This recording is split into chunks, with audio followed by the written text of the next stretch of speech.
After 5.5 hours of standard qualifying here at the Nürburgring Nordschleife, we have reached the real crucial part of the qualification process for the GT3 and the SPX cars, because over the next 2 hours and 10 minutes, we are looking forward to two separate top qualifying sessions.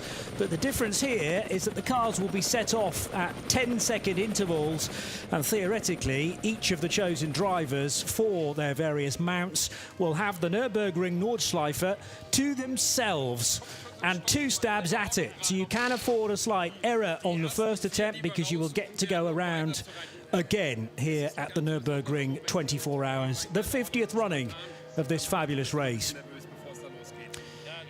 Delighted to say that it's not only me, Johnny Palmer, in the commentary box to take you through Friday evening proceedings, but I'm going to be joined for the first part of the session by Joe Bradley and Nick Damon. Well, glorious conditions, gentlemen. The Nürburgring Castle on top of the hill there, resplendent in some sort of early evening sunshine. I was a bit worried when I was looking at the sky earlier on that rain might intervene. I like plenty of rain come the race, don't get me wrong, but I think these sessions, where possible, Joe, need to be held on a level playing field. This, for me, Johnny, is the most exciting part of the whole week.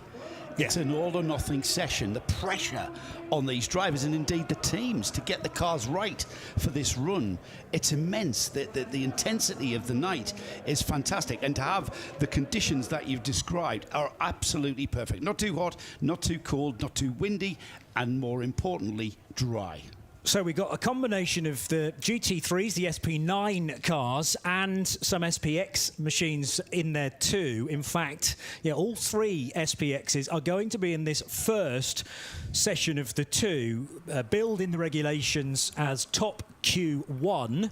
And the target here for the now 20 runners in this session is to try and finish in the top 4. So it's basically a shootout where we are going to lose 16 cars in this part of the day, and their positions in that first grid of 60-odd cars tomorrow at 4 o'clock will be decided. So we are basically banking in positions 21 back to 40 in the SP9s.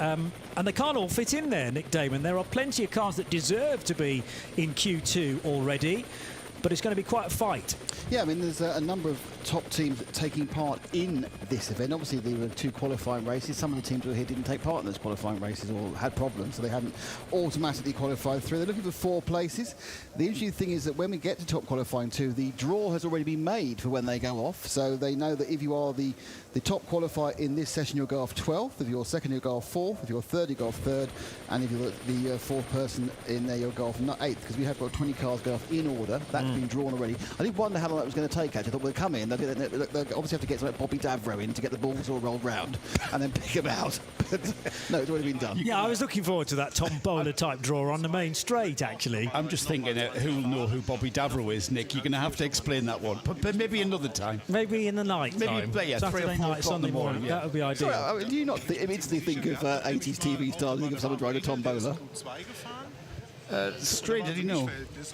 I'm wondering whether Walter Hornung, who is the clerk of the course again here at this great event, that's the voice we can hear, I think, in the background, quite possibly. But anyway, Walter will have been, well, he's been busy boy along with the rest of his team in race control, because one or 2 of the kind of key protagonists going into this session have already been given some penalties, including for the number 1 Porsche, which is run by Manta in the Grello colours. They were victorious yesterday, according to the big old book that I bought a couple of days ago. The image of their car emblazoned on the front.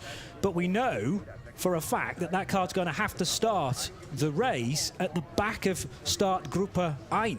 Even in the pit lane, we're not quite sure about which of the penalties he got yet, because it depends if it's a German penalty or the English penalty. And by that I mean the English language penalty or the German language penalty. Yes. So it's either starting at the back of that particular group, because of course they go off in 3 groups for this event, or it's starting after the first group, and that gap between the group, but from the pit lane. So not only would it be at the back, it would be a few seconds further back as well from there. But then again, it will avoid the carnage in the first corner. So that might be the thinking behind the pit lane start, actually. To give you a point, as far as we know, that number 1 car will not be taking part. Yeah. According to a tweet from Lawrence Vantor.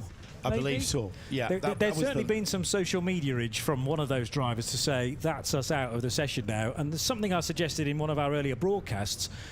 It doesn't, to me, it seems a sensible decision, because why would you risk the car on single qualifying when you know you're starting from the back anyway? Well, that came from the team, and it makes no sense whatsoever, because it doesn't matter what happens tonight, it's not going to change where you start, as Nick described. You're still going to start there. So why would you bother? Why would you? Unless, of course, you certainly wouldn't bother running a qualifying setup. You might as well get the car ready for the race. And unless you want to test the system, you've got a couple of, a little bit of time on the track. I'm pretty sure that team doesn't need any more running here. They've got. It's not data acquisition. They're not going to need that. It makes complete sensible sense, if that makes any sense. Not to run tonight. Yeah, because there's zero reward for any element of risk. So what's the point? And also you put in miles on the engine, miles on the gearbox. Yeah, it's no point. Well, you can spend the time more readily getting the car ready for a 24-hour race rather than a one-lap optimised run. Cars rolling for the 10-minute free warm-up at the start of this process. You've got the have to be back in the pits again before 18:01. It's currently 17:51 local time, and they will then start them at the intervals. Do we know what the intervals are between the cars? It's usually 10 seconds between the two. So it's pretty swift, and there is always a chance, because bear in mind we're going to have Pro-Am cars and Pro cars out in the same session. So there's a strong chance, I think, that one or two might catch some of the slower runners that drivers have been put in because of they being Pro-Am.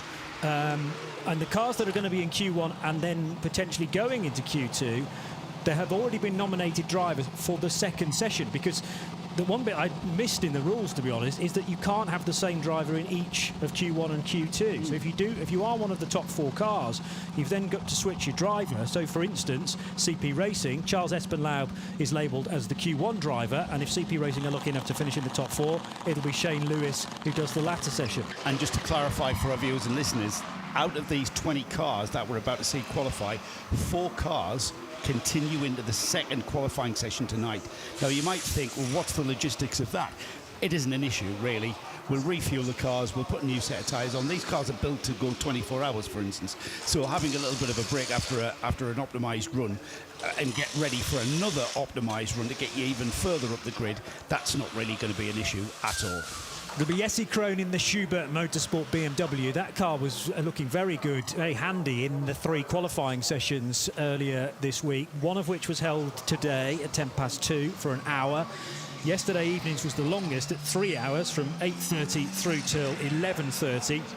But there was also a 90-minute session yesterday afternoon as well, and all the times from those 3 sessions were, in a sense, combined. So you could have set a provisional pole in any of them if you're in some of the lower order classes, for instance Cup X, Cup SP3T. We've already decided pole position cars for those places. All we're doing here is effectively deciding what order the top 40 cars will start at the front of the first starting group. So that's 37 SP9 cars and the 3 SPX cars. But remember, SP9 is split between Pro and Pro-Am driver lineups, and we already have a number of confirmed Pro-Am machines. For instance, one of the first cars off in this session, which will be the BMW Junior team in the second session, rather, Q2, the 72 crew, which will probably be many people's favourites for a very good overall result. But because Dan Harper, Max Hesse and Neil Verhagen are still relatively inexperienced, I don't think any of those are gold.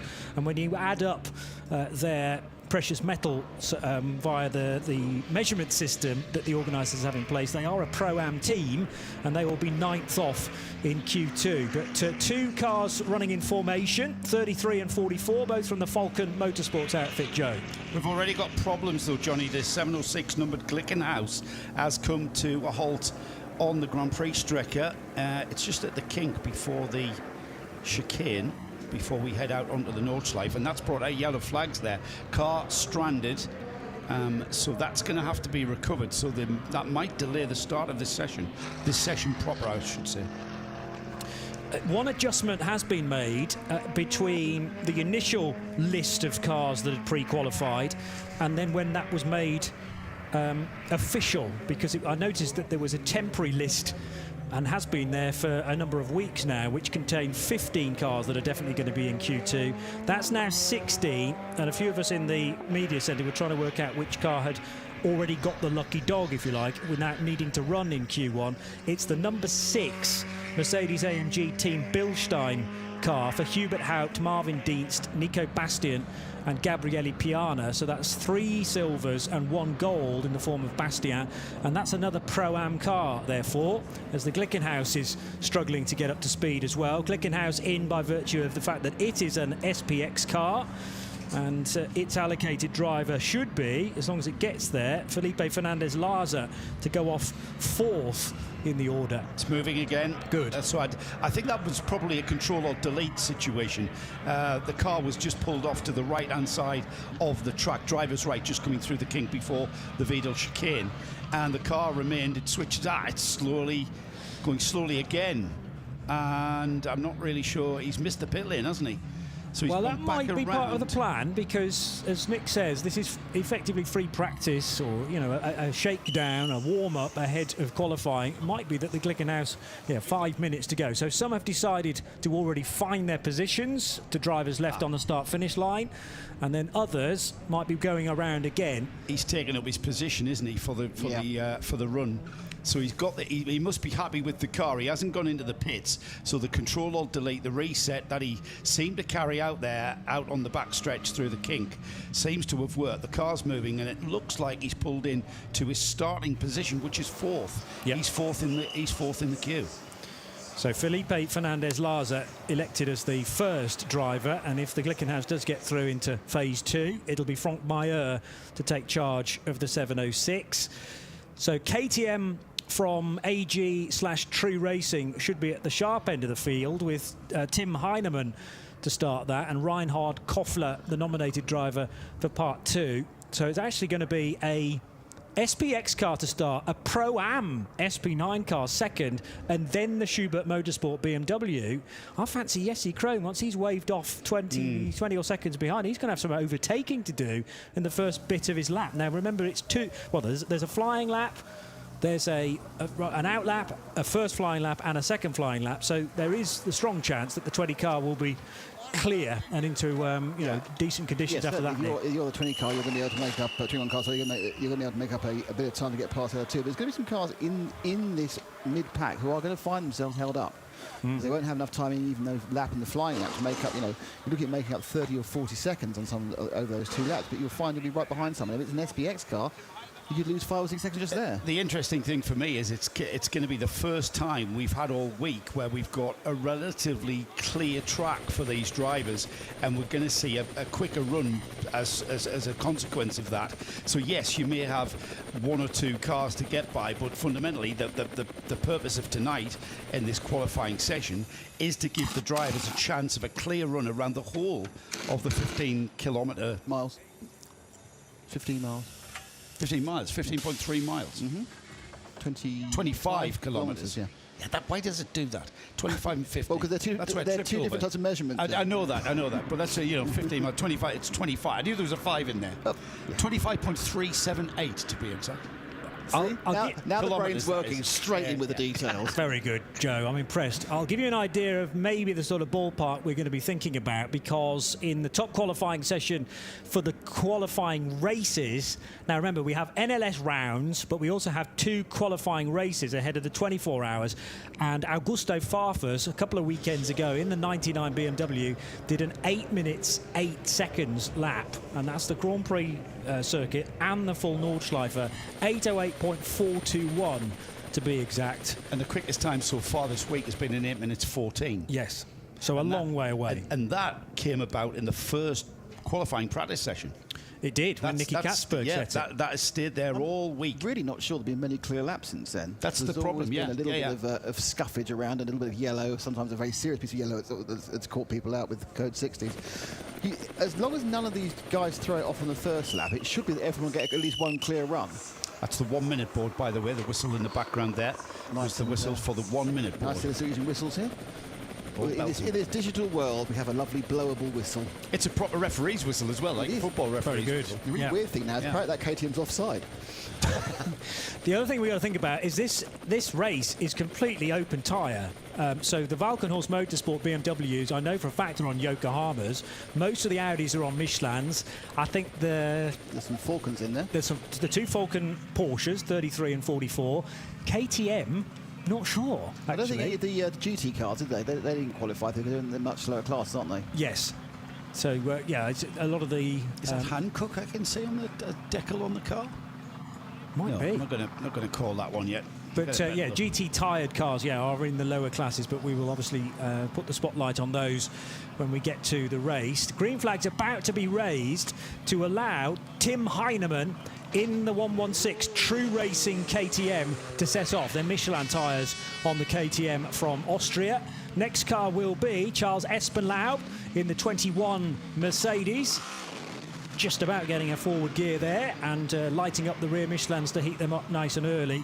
Then it's going to be Jesse Crone, and I think the Schubert Motorsport BMW's priority on this outlap will be to try and get by the two cars in front, if at all possible. I'd expect the True Racing KTM to be holding up Charles Espenlaub to an extent as well. Glickenhaus away, Felipe Fernandez-Laza in the SCG 004C. Then the KCMG Porsche, which received damage in qualifying one after some confusion between the then driver Nick Tandy and pursuing Patrick Pilet in the 44 Porsche. The two of them, two former teammates from the same car, many times Nick and Patrick came to blows, but thankfully the KCMG car was able to continue in that session and didn't require too many repairs. It'll be Earl Bamber in the 18. The Twin-Bush Equipe Vitesse Audi is driven by Pierre Caffer for this first run. Dries Vanthoor in the number 15 Audi. Then the Landgraf Mercedes with Patrick Assenheimer being released. Is there a drama there for the TotalEnergies Porsche? No. There was a gap between TotalEnergies and the next car that confused me. I thought one had to duck around the other. Mathieu Jaminet in the all-black TotalEnergies WRT. Henry Falkenhorst for Falkenhorst Motorsport. That's a Pro-Am car, number 100, goes away. Interesting that Scherer Sport Phoenix have chosen Swiss driver Ricardo Feller in the number 5. It's Mateo Cairoli, who's designated in both of the Dynamic Motorsport Porsches, but for qualifying, he's just in the 28. Alessio Picariello in the 44 Falken Motorsports Porsche. Safely away. The second of the Dynamic Motorsport Porsches is Christian Engelhardt. Again, he's eligible to drive both cars when we get to the race. A very late call-up for Dutchman Jeroen Bleekemolen in the Racing 1 Ferrari 488 GT3. I think at the start of the week he got the call to be in the number 14. Then it is the second of the True Racing KTM Crossbow GT2s, Ferdinand Stuck. And if that car gets through, he'll be handing it over to Johannes Stuck for Q2. And the final four cars, the sister Rover Racing BMW is already in to the main qualifying session, but 98, which is the one that's been setting the pace so far, when Nicky Katzberg did an 8:14.771. Well, let's see whether Sheldon van der Linde can go even faster than that. Patrick Pilet is away in the 33 Falken Motorsports Porsche. David Pittard been chosen as the driver for Q1 in the TF Sport Aston Martin Vantage AMR GT3, car number 90. And the final car, now there's been a change here as well, because provisionally the number 4 on my sheet was actually into Q2, but the two Get-Speed Mercedes have been switched around. 4 needs to qualify, number 3 is already in. And this is not what we wanted to see, Joe, for the Glickenhaus, because at the end of the Grand Prix lap, it's coming to the pits. Yeah, a tragedy. We saw the car come to a halt. We thought the driver had been able to get the car working again. He did what was apparent a control or delete. However, the car, having taken the start of the qualifying session, has made his way straight to the pits. And it looks like the car on the trolley jacks and being wheeled into the garage. So that, I think that car is now out of qualifying. That will be starting at the back of this group. Yeah, I think you have to complete a full Nordschleife lap. The regulations do not allow you to duck in via the back door to the pits and then rejoin the session, because in a sense he's missed his spot now. Should have been off as the fourth placed car. So we're down to 19 already, Nick Damon, and a question of, well, just getting the right amount of heat into whichever tyres you've chosen to run, but not spending them too much, I suppose, before the end of the 25-kilometre lap, because you need to be able to push not only lap 1, but lap 2 if possible as well. Yeah, I mean, I think it's a case, the track is probably continuing to improve. It's the temperature will be quite standard. We've had some rain, so any running on it is going to clean it up. The cars are beginning to sort of clump a little bit, because what's happening is if there's a slower car, the faster cars are catching up. So, for example, we have those top 3 cars now run line astern. That's the 116, the 21, and the 20, the True Racing, CP Racing, Stuart Motorsport. Currently, it's still led by the True Racing KTM Crossbow, but I get a feeling that probably on the Dottinger Hoe, the 2 big GT3s will blast past. Again, minimum risk, because once you get the top of the corner, they are now supposed to go through Bergwerk. Perhaps they might try and get through Kesselten as well with the flat-out run.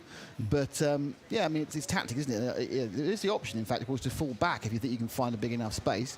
Those KTMs aren't super slow. They're probably 8-9 seconds, perhaps not even that off a GT3 lap. So if you can see that gap in front of you, you can drop 16 seconds off to get those 2 clear laps.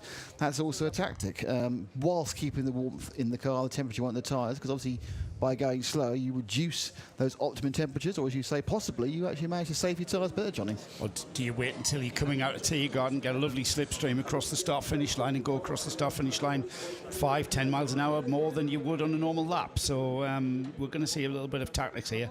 They're just coming up towards, just about to turn right and head towards the carousel for a location. I'll give you an idea of the pace of the quicker of the 2 True Racing KTMs. After 3 qualifying sessions, it actually got up to 9th place overall, car 116, and they did an 8:16.8. Oh, wow. That's about 3 seconds off then. Yeah, but bear in mind, I think we'll tumble down below the 8-minute 10s for the fastest GT3s, and I'm not sure a KTM can get much more off that 8:16. Oh, we'll have to wait and see. But they put Tim Heinemann in for the first run, and Reinhard Koffler, as I say, if they do get through in the 116. But all 3 SPXs should have been in this session, and at the moment Tim Heinemann has no one with him as he charges hard on the approach to Brunchen.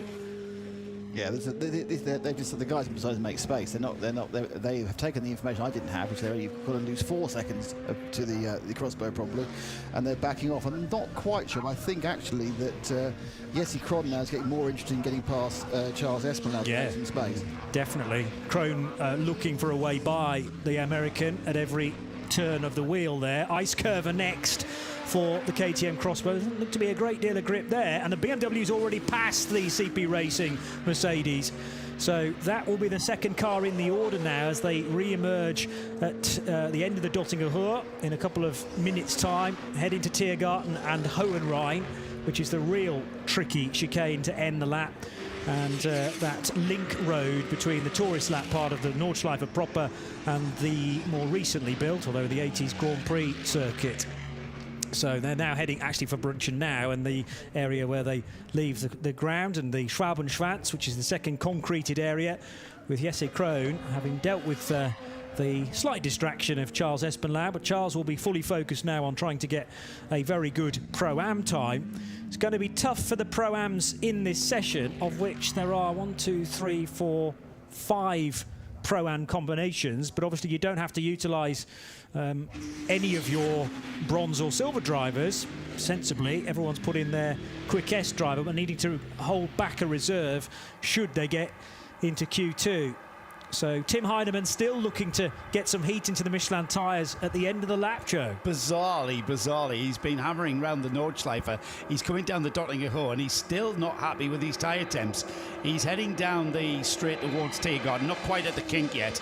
Still a way to go before you go through that flat-out kink. It isn't really a problem for these cars. It's you virtually don't turn the steering wheel. You just think the car through the left-hand sweep, and then up towards the Tiergarten, where you really have to switch the concentration on, don't you? Because you could have an absolutely fabulous lap that is completely destroyed by being just sucked into that magnetic aspect of the Tiergarten. Just slightly into the barriers. Just slightly into the barriers. Hopefully not tonight. Hopefully for no one. I wouldn't wish that on anyone. Most of the cars appear to be lurking marching down the Dottinger Hoe like they came back drunk from a dinner dance. Yes. But I think they are just getting an extra couple of degrees, and the first flying lap has been started by the KTM Crossbow GT2 number 116, and into that unpleasant little immediate sharp left after you go around turn 1. Quite frankly, the most awful bit of cornerage I think I've ever seen on the racetrack. It really is. The famous Yokohama S, right and left, or the Haug Hook as it has previously been called. Yeah, correct. Ask Bruce about the egg story. From the DTM days.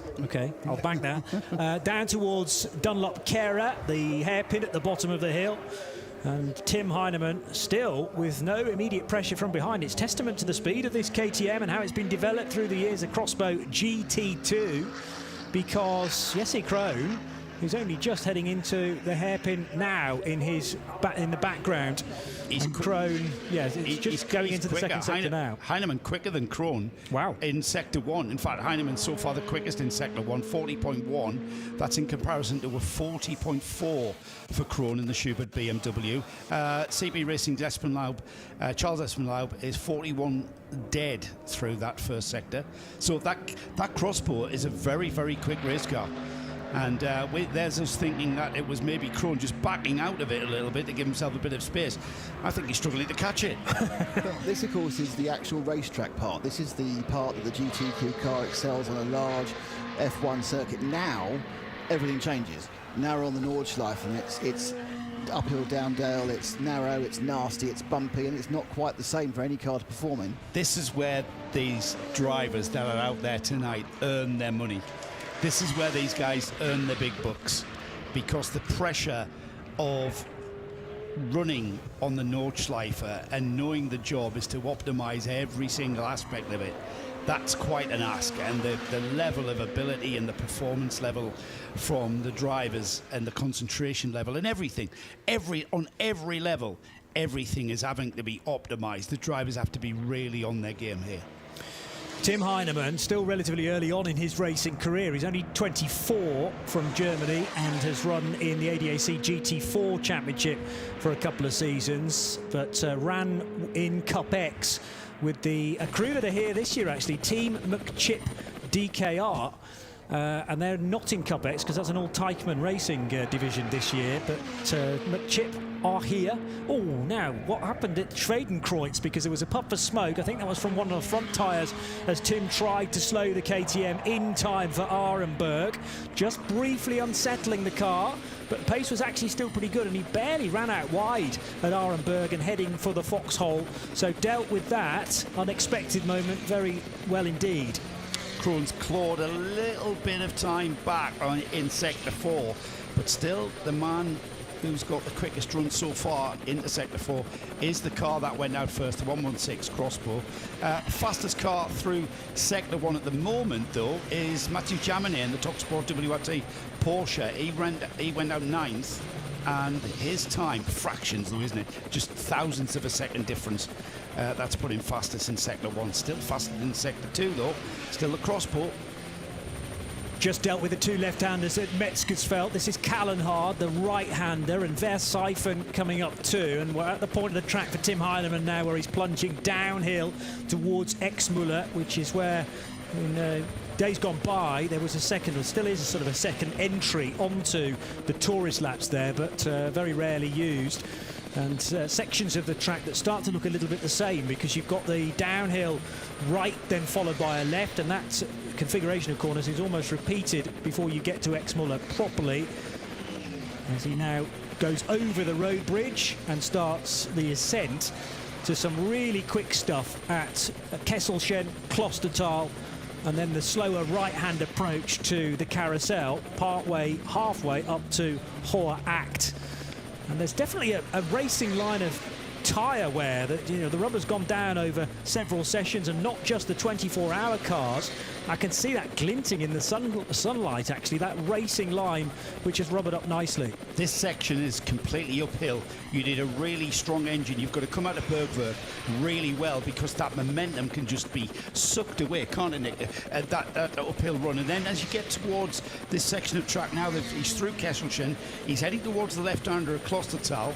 And this is the left-hander that you really need to, dare I say it, muster as much courage as you can, Yes. but not too much, because you really have to be a little bit conservative, because it's very easy to use the curb on the exit.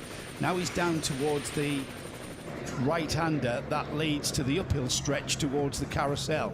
And the carousel, yeah, one of the relatively slower parts of this track, the banked hairpin that you just throw the car into, that banked section, the concrete banking that was kind of the iconic feature of the Nürburgring Nordschleife, isn't it? You've got all those iconic photographs from down through the ages, the Caracciolo Auto Unions and the Mercedes going through that same section of concrete banking. It's phenomenal. Yeah, you're fighting all the way. The car's trying to pull itself out of the bank all the time, and if you do pop up over the crest, it's like second half gone straight away. So you've got to keep the, really, it's left hand out, pulling it round, trying to balance the throttle to keep the car down and move through, and then you get that perfect exit into this. Obviously, I would say the most tricky section as you come out from the carousel and you run around the never-ending selection of fast left, right, through Hoact and Whipham and Brunchen. And that's really, I think, what separates the men from the boys, and really where the time's made up. Slight concern, I think, for Pierre Caffer, because he didn't come through in 6th position through the last split. Dries Vantol's got ahead of him. That might just be a bit of inter-Audi understanding, and Caffer allowing through the Pro car, because bear in mind, Caffer's machine is actually a Pro-Am entry. And there were yellow flags at Hatzenbach not too long ago as well, still being shown, in fact, at Marshall Post 65. And I'm trying to work out who that might have been. Joe's going to check the tracker. Well, you check that, Johnny. Comprehensively, the fastest car is Sheldon van der Linde in the Rover Racing number 98. Went off 17th, so he's quite bad, but he's gone through 4 sectors, every single one in purple so far. So van der Linde is definitely saying, well, I'm going to do it on lap 1.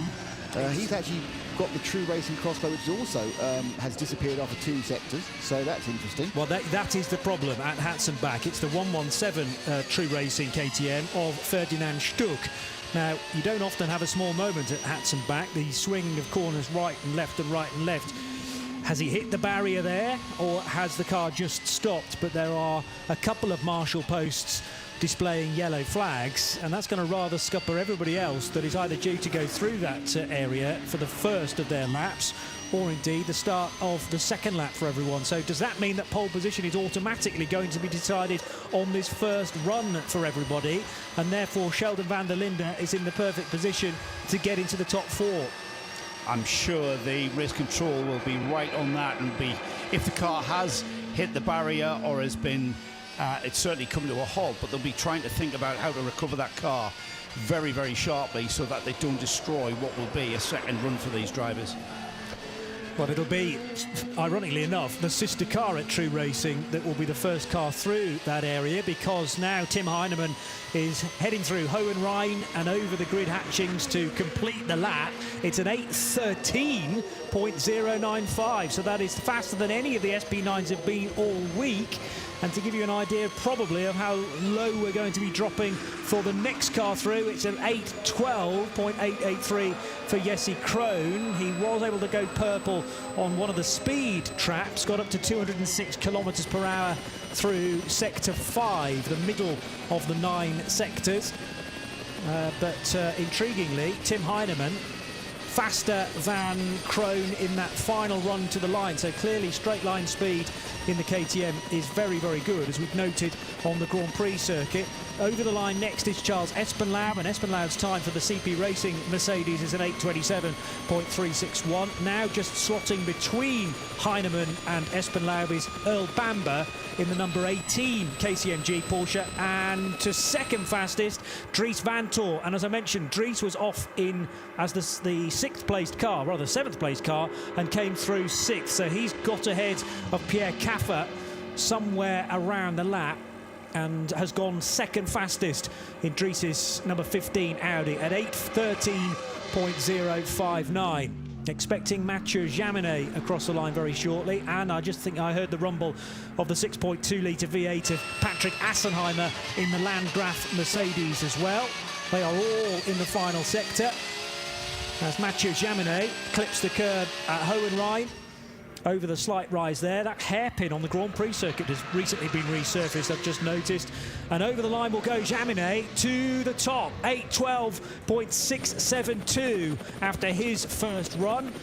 And still big question marks as to how hard everyone can push when they get to Hatzenbach, because those yellow flags are still in. Car through on the tracker, which of course is the 116 True Racing, and they have to slow down. It's the 120-kilometre limit at that point, and then in fact, I think it's actually gone to a waved purple area, so I think it's even slower. So they are all easing back during that sector. It's gone to 60. It's costing them at least a second, the second half, and that probably means, as you said, Johnny, this is the lap, unless they can clear this before the last of these cars come round for their second run. So it's all about Sheldon van der Linde here, who's set 5 purple sectors so far. He's green in sector 6 and 7 as well, and a clear road in front of him. 7:45 we're up to. And the run to the line will take about 25 seconds. Can he get beneath the magic 8 minutes and 10 seconds? To be honest, at the moment, that's not a priority, as long as, Joe, you're in the top 4.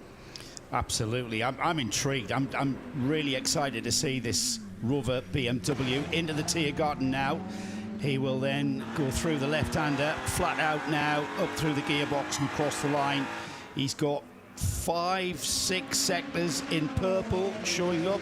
What will be the time then as he crosses the line? And as we suspected, 8 minutes 11.039.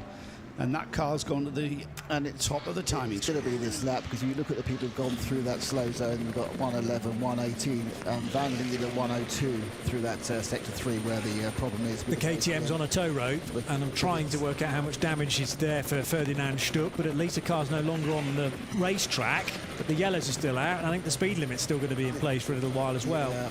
Are they going to be happy with just pushing the car towards the barrier and away sort of as far as they can from trackside? They've removed the slow zone, so they are happier with that. So where is van der Linde now? So van der Linde... in 98. I don't think he's going to be anywhere close to that incident yet. He'll be on the Grand Prix circuit still. Still on the Grand Prix circuit, yeah. So he's going to get a second run. And Jaminet has gone through sector 2, but we want the sector 3 time just to give us an idea of how much he has been delayed. David Pittard, well, actually, Aston Martin has just gone through not delayed by much. He's done a 104, so he's at most, that's within the range. It looks like everything Aston Martin onwards is going to be unaffected. Yet Jaminet's done a 103.5, which is absolutely on pace. So about the first 7 got caught by that slow zone. The last 5 or 6 are going to second lap. Don't forget, of course, it's not actually, the key point is not being first here, it's being in the top 4. That's your bump ups. Those are the guys who go forward to qualifying 2, which is currently Van der Linde with Rover Racing, Jaminet with TopSport WRT, Mateo Cairoli with Dynamic Motorsport, and Jesse Crone. So it's the people like Van Tour and Heinemann with Audi and the True Racing, whether they got caught, whether they can get a chance to improve, because otherwise those top 4 are happily through. But Jesse Crone is right on the bubble, and his third sector was awful because he caught. He hasn't got a second lap, so he's a sitting duck.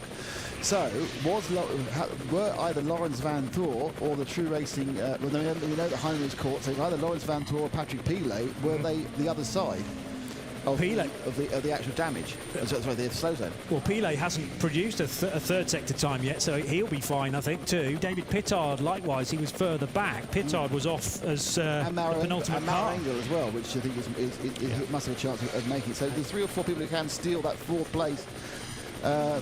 Van Toor, no, he got a 109 in sector 3, so he was slightly caught by that. So it's very much the chance is Patrick Pilet, Pittard and Maro Engel, those cars, the Falken Motorsports, TS Sports, Mercedes-AMG get speed, they will at least get 2 goes at it. But as you say, people like David Pittard, who's currently 8th, his time 8 minutes 13.1.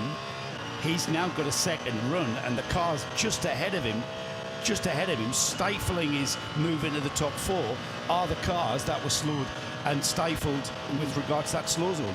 So there's every chance that we're going to see the TF Aston Martin moving up and potentially qualifying for the second session. And Maro Engel would be one of the big favourites before this session got started to get into the top 4. He's 9th, so a lot of time to find, but Engel is only just going through sector 3 now, so that's the Hatzenbach area, Flutplatz, and the run towards Schwedenkreuz and Arenberg. The top four as things stand: Rover Racing BMW number 98 Sheldon van der Linde, the 27 Top Sport WRT Porsche for Mathieu Jaminet, Mateo Cairoli in the dynamic motorsport Porsche number 28, and Jesse Crone, very susceptible to being overtaken in fourth position because of that Duff third sector. Nothing to do with him. They were clearing up a KTM and on the Hatson back, and he's just going to have to complete the lap for Schubert and hope that his qualifying time, though out of the top four, is still okay regarding his position in start Group 1. Ricardo Feller is pushing like crazy on the early part of the lap, so right-hander at Flugplatz. This is further around the lap, beg your pardon, and the run now up the hill towards the carousel, in fact, for car number Ricardo Feller running in number 5 for Phoenix. Oh, and he's straddling the concrete there. That's what you were talking about. The car wanting to drift wide all the time, Nick. Yeah, that would lost at least half a second. It's a horrible feeling when it pulls away from you. It's the different grip level that you get from the concrete to the tarmac. And as we saw there, the car spat out of the carousel. That's going to cost him time. We'll keep an eye on that sector time and just see how much time being spat out of the carousel will cost a car. Mathieu Jaminet's just gone quicker than anybody else through Sector 6. That is one of the shorter sections, though. 35.2 is an indication of how hard the Frenchman's pushing already, clinging on to second fastest in this session. 1.6 is the deficit between Jaminet's effort, first time around, and Sheldon van der Linde in the Rover Racing BMW. I fancy Sheldon's time, if not good enough already, could be improved upon. He's not gone green, though, through any of the first 6 sectors, so that again might be an idea of how the peak performance of the tyre's gone already. I'm feeling like if I was his team manager, I'd be phoning up saying, that's fine, don't worry. Yeah, you're in. It's top 4. We're not bothered about it. Let's ease it back. Let's not push anything. Get it home safely. Not a problem. Well, 35.7 might be an idea that he's already done that, because that's half a second slower than Mathieu Jaminet. But those that will be pushing will be Dries Van Tor in the number 15 Audi. The car entered, number 15 entered by Team Phoenix again. You've got Patrick Pilet, who went green through the first couple of sectors, so a car best on the Grand Prix circuit, but he hasn't really found much pace since then, since hitting the Nordschleife. And David Pittard could be a threat as well, going green in a number of sectors in the TF Sport Aston, Joe. I think that Van Tor has lost this lap now. He was 6 seconds behind, and that slow zone at the Hatzenbach has cost him 6 seconds on the quickest times through that sector 3, and there is nowhere on this track, the rest, albeit a very long track, you're going to make up 6 seconds, not on the cars and the way that these cars perform. And we've got Ricardo Feller. It looks like he's got a chance to move up. He was only 8/10 off a bump up, and he's already greened as such. He's hit the car's fastest sector in 7 of the 9 sectors. Sorry, 6 of the 8 sectors he's done with 1 to go. He's gone fast in the car. He's timed it at 1.8 off, which would be enough. It would be 12.9. He's right on the cusp actually with Jesse Crone. With 12.9 would put him a 10th out. So it's Feller who's right on the bubble at the moment. Jaminet's already in. He crosses the line for the second time. So Jaminet over the line, and it's an 8.14.0. So big one, Feller. Second and a half off. Lost it the last couple of sectors. He's slightly quicker. Dropped to 7th overall. But Feller was an improvement from lap 1 to lap 2, so 8.13.096, but that ain't going to be a top 4. Now, what about Maro Engel, who is improving and finding time? It'll be better than 10th, I'm sure, by the end of the lap, but he's got to be an 8.12.883, which is Jesse Crone's time. Jesse has done his requisite 2 laps now. Maro Engel's at Brunchen, turning right there and heading for the ice curver. David Pittard is in the long sector 7 currently, where if you mean business, you've got to be doing a 2.26 there or thereabouts. And it's for Pilet, it's a 2.29. So he's been quite severely delayed there. Patrick Pilet in the 33 car, currently 8th, looking to try and improve on an 8.13 flat. And trying to get, he really only needs 0.2 of a second to leapfrog Jesse Crone and bag that final place up for grabs. 4th position in this session means you go through to Q2. Keep an eye on the Aston Martin, though. David Pittard in the TF Sport car. He's been quicker than the cars ahead of him through all the sectors. He's into the final sector now, so he should be with us very, very shortly. I'm talking about the number 90.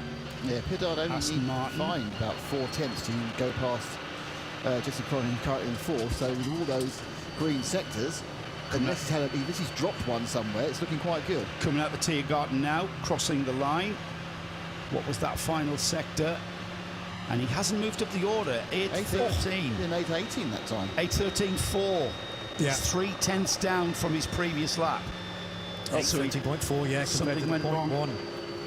So where did he lose that time, if we can work it out? They were generally all improvements, possibly sector 5, which wasn't green, because he looked very healthy on the Grand Prix circuit as well. Mauro Engel is slowing for Tiergarten and Hohenrhein. This is the final car that was waved off in Q1, and Mauro Engel, can he get into fourth position at the death? Well, he set an absolute best of 2:25, and he goes fourth, the second fastest rather, to second fastest, and that will push Jesse Crone out of fourth, down to fifth. And at the death of the session, Mauro Engel buys himself another couple of laps in Q2, an 8:12.376, Joe Bradley. Absolutely outstanding. Mauro Engel, as I've said, Johnny, there's a reason why you would plug a driver like Mauro Engel in. Just look at that timing screen. Sheldon van der Linde, Mauro Engel, Matthew Jaminet, Cairoli, Crone, Vantoor. There's a reason why these drivers were picked for this qualifying session. That man really did perform there, and I'm amazed that he just missed out ever so slightly. 8:12.3 in comparison to the fastest time from the Van der Linde BMW, car number 98, was an 8:11.039. That was an outstanding lap from Van der Linde. In many ways, Jesse Crone can feel a little bit disappointed he didn't get a chance for second lap. Yeah. The second lap was taken away with Engel starting last, which you often think is the most dangerous place to start for other people falling off the track. Played in his hands, they actually cleared the trouble in sector 3, and he was able to get through fast. The top 5 or 6 cars only got one lap. And Vantoor as well. Vantoor was disadvantaged with that problem at the Hatzenbach. So we perhaps haven't seen the full potential from them, and just outside of the top 4. So that's their deal over, I'm afraid. Yes, so it'll be a 21st place start for Schubert Motorsport. That now confirmed in the number 20 car. You do not want to be 5th or slower in this session, but those that will progress, the 98 Rover Racing BMW, thanks to Sheldon van der Linde, who set a very swift time at his first attempt. That means that both of the Rover Racing BMWs will feature in qualifying 2 in a very short time indeed. Then Mauro Engel, who couldn't have left it later to snatch second place, and ultimately that 4th spot up for grabs with an 8:12.376. 27 was the TalkSport WRT car of Mathieu Jaminet, and that means that we're going to see a different driver at the wheel of the 27 car in the form of Julian Andlauer in due course, and the 28 Porsche of Dynamic Motorsport. So a BMW, a Mercedes, and 2 Porsches move on into qualifying 2. And now we need to allow time for those cars to circulate on the Grand Prix circuit, come back into pit lane to be met by their teams and re-prep by for scrutineering first. Well, probably. I can see them there. They're rolling into scrutineering there. The Mauro Engel with the bright pink and blue magnesium water sponsored car. That's rolling into scrutineering right now. I'm sure it'll be a very basic check just for minimum weight and that sort of stuff, and then push the and check that the tyres are legal, obviously, not some sort of special formulation. And that'll go then back through the back of the paddock into the its pit lane. How close was Sheldon van der Linde coming out of Sabine Schmidt's curve there and onto the Hatzenbach, virtually brushing that Armco barrier, which is a bridge over one of the internal roads here, many of them at the Nürburgring. But you have to push that hard to ensure you get a good time. To get to be 1.3 seconds quicker than anyone else. Yeah, that's the margin of error, and that's what I mean about the pressure, the intensity of this qualifying session, where you've got to just. We talk about optimizing the car's setup and performance. You've got the car set up exactly where you want it. You've got the aero balance right, but then we kind of take for granted the human element. There's a human being in there pushing those pedals and turning that steering wheel and getting those gears at just the right moments and optimizing that run. And let's not take that for granted, shall we? That's, these guys are very, very talented race drivers. Yeah, it's interesting because it is a big gap from third to second. So you wonder whether he slightly angled the risk and reward too much towards reward at that point to be 1.3 seconds to everything else. But you could say that in hindsight, Nick. Yeah. Well, why did you go so quickly? Yeah, stop it. You know, slower. You know, why did you? You didn't have to chance it. No, I mean, outstanding performance, and the time came to him. Yeah. So we know, because the draw's already taken place for qualifying 2, where those 4 cars are now going to fit in, because position 3 is going to be the 3rd car off, which will be the 27 TalkSport WRT car, qualified initially by Mathieu Jaminet, but it'll be taken over by Julian Anlauer. The round of applause you can hear in the background, by the way, is for South African Sheldon van der Linde, who has just arrived back with Rover Racing, and he did the business for BMW, which will ensure that Nicky Katzberg gets a chance to be involved in qualifying 2. And remember, Nicky Katzberg, up until this point, had been the fastest driver all week with an 8:14.771, rather putting that in the shade, Sheldon van der Linde, but I realised that car was on very, very low fuel and virtually a clear road in front. But it means an awful lot to Rover Racing to get their 2nd car into the 2nd qualifying session, and they're within a chance, definitely, because of the M4's pace this week, of locking out the front row positions. Wouldn't that be a story to see the 98 and the 99, regardless of which order, in those top 2 spots? But there are 3 other major German manufacturers out to stop them. And as we continue the build-up to qualifying 2, we're having a little bit of a shake around in our commentary box as well. A great thanks to Joe Bradley and Nick Damon, who we'll be hearing from much more tomorrow and Sunday during the 50th running of the 24 hours of the Nürburgring.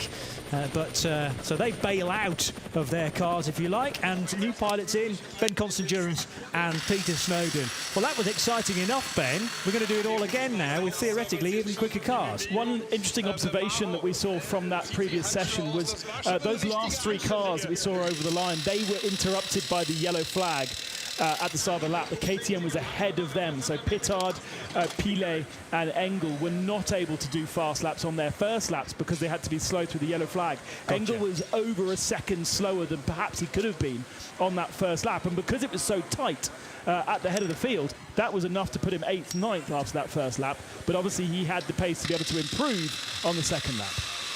Yeah, and you've always got to remember that one incident on the track is going to affect the next cars through, but those that were waved away at the back of a 20-car field are no doubt going to catch the sort of start of that incident for Ferdinand Stuck. So their first lap affected, they were therefore much faster the second time around. And you're right to point that out, because we were getting very excited about those cars that were going to be the next ones through at Hatzenbach. And unfortunately, Jesse Crone took the headlines for his 3rd sector being heavily delayed, and there wasn't a great deal he could have done about that, because there was a code 60 in place. You can't go quicker than 60 kilometres per hour through the affected area, and he did absolutely the right thing in backing things off. So Snowy, a reset as far as the track is concerned might even give some of the marshals a chance to sweep and make conditions even better. There is an awful lot of luck of the draw about this session. You know, the cars have been plucked out at random. Mauro Engel, by the way, getting the handshakes, the high fives because of his very late work. His car picked out as the last one off, but I had a feeling we were going to get something a bit special from the Munich Maestro. Exactly so, Johnny. That which Ben just said, absolutely right. The car stuck there, stranded, you get a second, it's a code 60. It can't be helped, the luck of the draw, and just unfortunate. It is frustrating. It's as frustrating as it's possible to be frustrated in this, because it's qualifying. But there's always the other side, that it's the top 10. That's what you need to be in. That's where TF Sport are. We spoke to Tom Perrier during the lunch break, and he said, if we're in the top 10, that's ideal, because, as you said yesterday, Johnny, I suggested that you don't need to be that high up at the front of the grid in a 24-hour race. Yes, but you do. But you want to keep out of trouble. Exactly. The two things of endurance racing: stay out of the pit, stay out of trouble. If you get into the midfield, you get into all sorts of other people's classes, speed differentials. You want to be with your peer group, so that's okay for them. But interesting there. I thought we've seen this in NLS this year. Johnny, with the BMW, the new M4 GT3 car. It's been the class act. It's been the car to have, with 3 different teams proving how good that car is. The BMW Junior team, Rover Racing, Falken Motorsport. 3 different teams, always got different ways of running a car, but the same product. It's obviously, it's there, 1, 2, 3, 1, 2, 3, a lot of the time, 1, 2, 3, 5 or something, whatever. But is this going to be the weekend where it changes? It's 24 hour, it's totally different. We're now seeing, it's still one at the top at the moment, but we're seeing other cars knocking on the door there, chipping away. I also predict, I'm going to risk it here now, I heard that sharp intake of breath there, Johnny. I thought earlier on, it's a little bit cooler now. I would not be surprised if we see 810s. Yeah. In this, I think it was 808 last year. 808. Yeah. Well, Farfus did an 808 in the qualifying weekend, I think, for top qualifying for that. But also how close it is at the top, Johnny. We're talking 2.3 seconds across the top 10. Yeah. It's like a one-make formula, and it's not. We've got how many different brands in there, different ideas of setup, different teams on the Nordschleife, over so many more opportunities over 25 kilometres to make different errors, mistakes, and whatever. But you're still 1.3 seconds across. 2.3 seconds across 10 cars. Just goes to show the level of prep and professionalism in all these teams. One of the fascinating things, as you were talking, I was listening, but I was also form filling, because there's quite a lot of admin that you have to do here to work out where the top 4 cars will slot into the new qualifying order. The way they've come out of the hat is the first car to be waved off in qualifying 2 will be the 101 Falkenhorst Motorsport BMW M4 of Christian Krognes. Now, the qualifiers, 27 had just been qualified by Mathieu Jaminet. You can't use the same driver in each of the sessions, so it'll be Julian Anlauer second time out, and he'll start as the 3rd car to be waved off. Jules Gounon will take over the Mercedes number 4 that Maro Engels just exited. He'll start 4th. Then you've got Thomas Preining in the 28 Porsche to start from 8th. But the really interesting thing for me is the way they've qualified. The 2 Rover Racing BMWs will be waved off together, effectively, 10 seconds apart, but they'll be 11th and 12th. Now, are we going to see a bit of sneaky? First car just backs off a little bit to allow a tow down the Dottinger Hohe to the flag, and then they can repay the favour next time around. One word: teamwork. I mean, that is a bit of luck, I would say, that they have found one another in the middle order, right in the middle, 11th and 12th, with already designated driver Augusto Farfus in the 99 and Nicky Katzberg to take over the 98. The theory is fantastic, isn't it? And we see it so much in those slightly lower powered touring car races, for instance. But there are so many corners, there are so many kilometres on this circuit for the driver ahead to make a mistake. A little mistake will cost both cars a lap. And when you've only got 2 laps to do it in, is it really worth the risk? All right, around the Dottinger Hohe, it's great. You can just sit there flat out. But there are too many corners to really, for me, take that risk to do so, even if Farfus and Katzberg are absolutely mega drivers. You'd need one to compromise one of their 2 laps in order to pay a favour to the other. How many corners is there?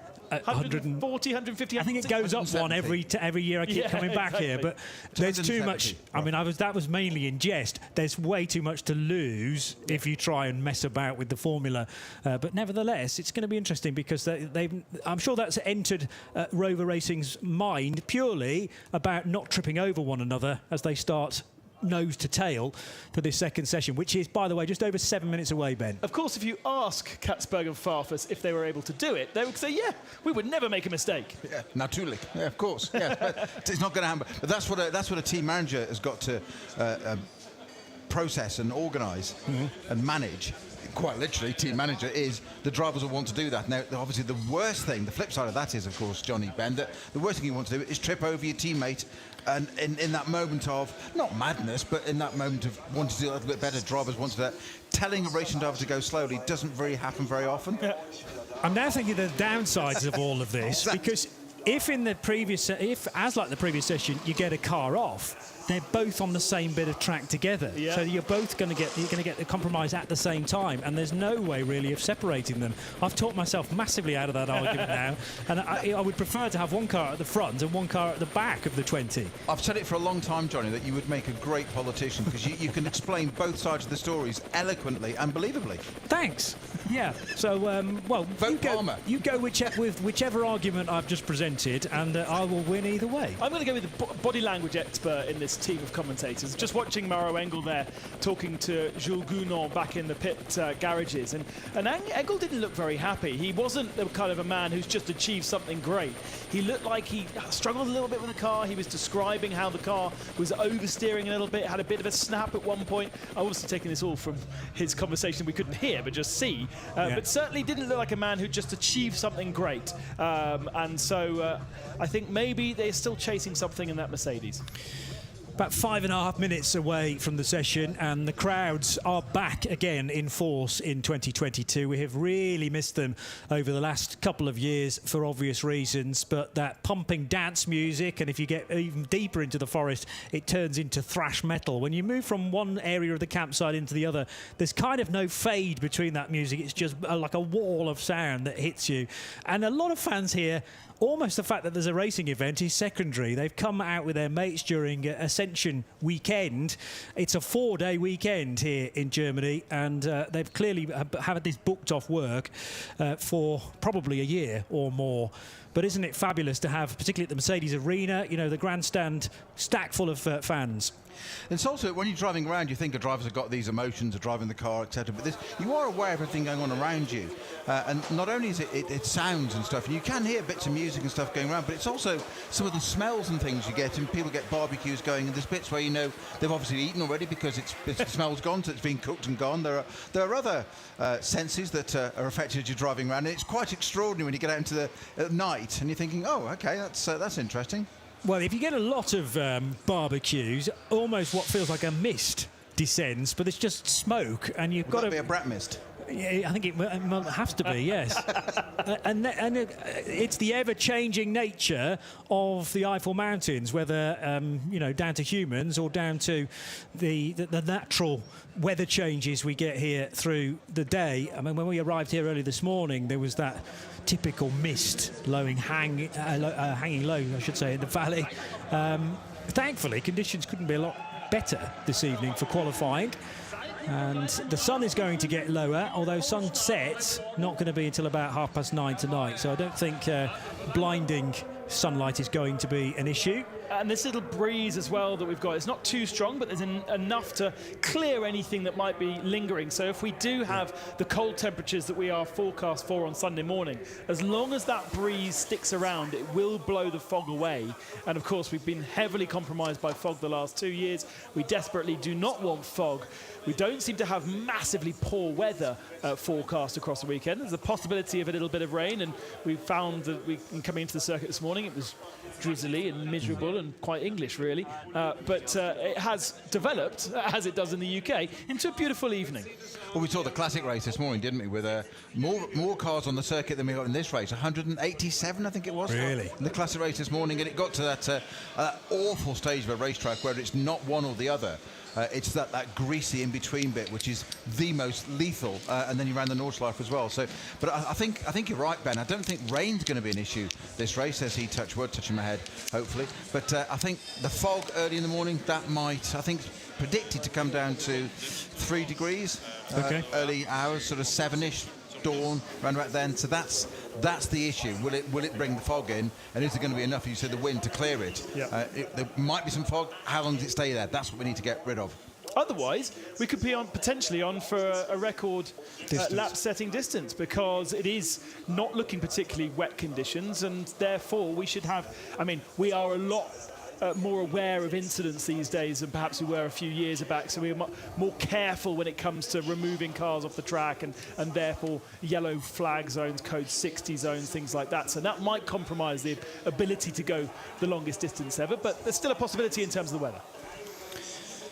So we'll focus on the matter in hand, because now the second drivers of those 4 that have now qualified for Q2 are being installed, and those designated at the start of the day for the already qualified cars are getting ready for that as well. And I suppose there's an element of doubt in the mind of Julian Anlauer, Jules Gounon, Thomas Preining and Nicky Katzberg as to whether they would be taking part tonight, but you can very quickly switch the mind on. These are world-class GT3 drivers, and unfortunately for Ferdinand Stuck, he didn't get much further than Hatzenbach, and the 117 True Racing KTM is having to be craned away. Only now are the crews, who are always very quick to the scene of the crime, having the chance to recover this vehicle. So we might be a little bit late off than planned, due to be underway in just under a minute, Ben. We are releasing the cars onto the grid, of course, to then release them away. Yeah. So we are on the Nordschleife where the KTM is broken down, so we can still get the cars onto the grid, and hopefully by the time we've done that and all that tomfoolery that we had a little bit earlier on with the Glickenhaus pausing and it actually ending up not being able to set a lap time, we can do that part of it, and hopefully the KTM is off the circuit in one piece, we should hasten to add. So that is a technical issue rather than an issue that Stuckey had in terms of driving. That car expired going onto the Nordschleife. And it's not too far away, so they can get it back to the pits and get working on it ASAP, because what else were they going to do with themselves this evening apart from repair it?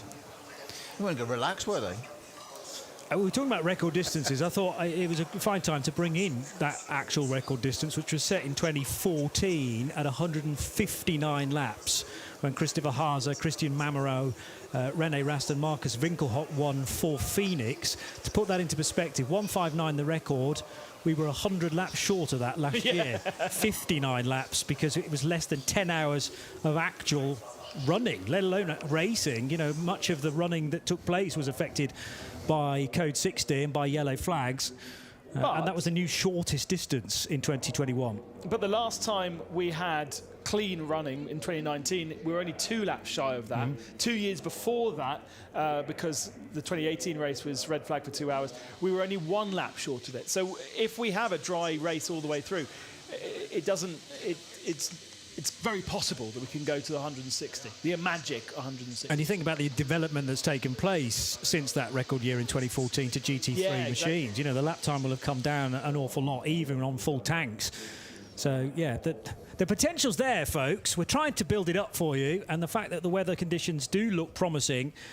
If the low mist strikes, it's less about visibility for drivers and more about post-to-post visibility for the marshals, because they need to be able to know which flags and which lights are being shown at any point. That KTM did not crash, gentlemen. No. Well, we knew it didn't crash. We had a technical, but that's quite an obvious technical, Snowy. Yeah, right rear tyre failure, completely. Well, it's not on.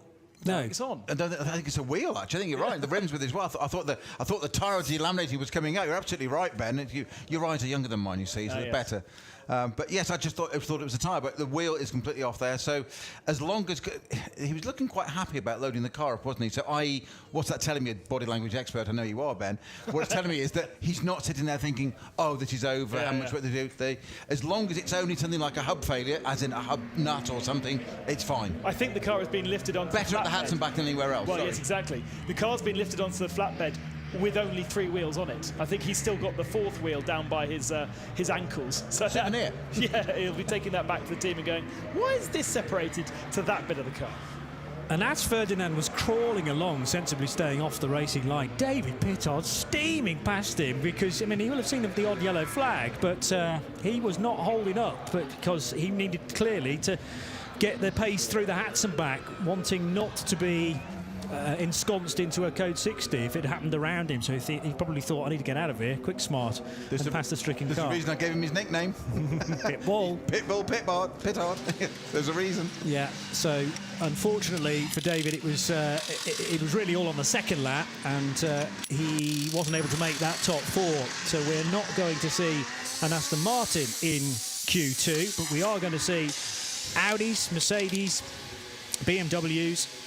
Is there a Ferrari in there? There's a Lamborghini in there. The Conrad Motorsport Lambo has made it in.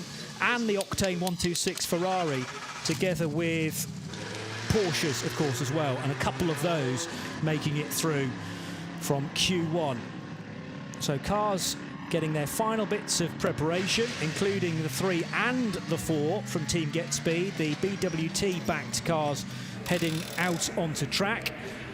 I don't know what the confusion was between the 3 and the 4. As I say, for a long time this weekend, it was the 3 that needed to get in, and the 4 was already pre-qualified. But then when the official list came out, the cars were reversed. So anyway, Engel did the business, and the number 4 car is into Q2 now with Jules Gounon to qualify. And if you're interested, the number 3 car is going to be driven by Maximilian Goertz, sharing with, amongst others, Adam Christodoulou this weekend. Ooh, lollipop lifted for the number, what's that, the 3? Yes, with Fabian Schiller's name on the roof as well, and very quickly lowered again to avoid an unsafe release. Thankfully, contact was avoided there. And fans really up for this second phase of qualifying. There are going to be 20 cars released as they were in the previous session. 4 of them carried over from one to the other. And we're not just tacking them onto the back. Actually, some decent starts up the order for all of the 4 cars that have progressed. Do some of these cars have that penalty looming over them? Because we've seen a lot of penalties handed out in qualifying which dictate they must start at the back of their starting group, some with a 2-minute penalty, some 20 cars, I think, in total. And so whilst we might be showing the fastest cars in this top qualifying, they might not actually start at the front of the grid. Yeah, well, the big one in all of that is actually last year's winner, Manthey Racing, because a tweet from Lawrence Vantel, we were chatting about this earlier in the broadcast, suggesting to us that Manthey will not be taking part in Q2 at all. And I am not seeing the Grello liveried, that's green and yellow, folks, the Grello liveried Porsche from Manthey. So they have thought we're going to have to start at the back of a 60-odd car field in Startgruppe 1. Let's not risk the car and park it for Friday and join the grid. Well, they might spend some time in warm-up tomorrow morning, but otherwise join the grid for a 4 o'clock start on Saturday afternoon. Car 101 is going to be started by Christian Krognes with the Yokohama Advance fitted and with the black and white branding on one of 3 BMWs from Henry Valkenhorst's team, or family Valkenhorst's team. And this is the Pro car, the other 2 being Pro-Ams.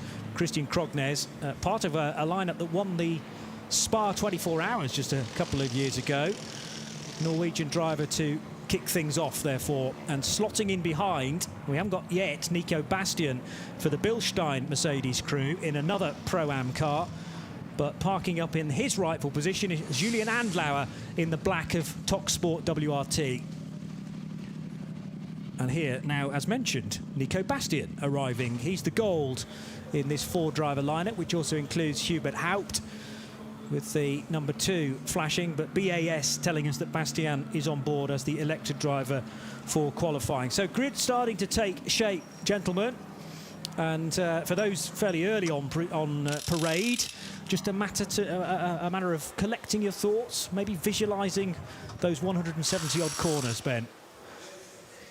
And without the distraction of a million fans around and various festivities at this grid on Saturday afternoon, will be absolutely rammed full of another opportunity to marvel at the spectators and the way that the celebrations around this race have continued and grown over the years, because we really will see an incredible... I'm assuming it'll be open to the public, as it has been the last couple of years. I don't see why not. You sometimes have music on there. You certainly have grid girls brought in from the team as well as from the organisers.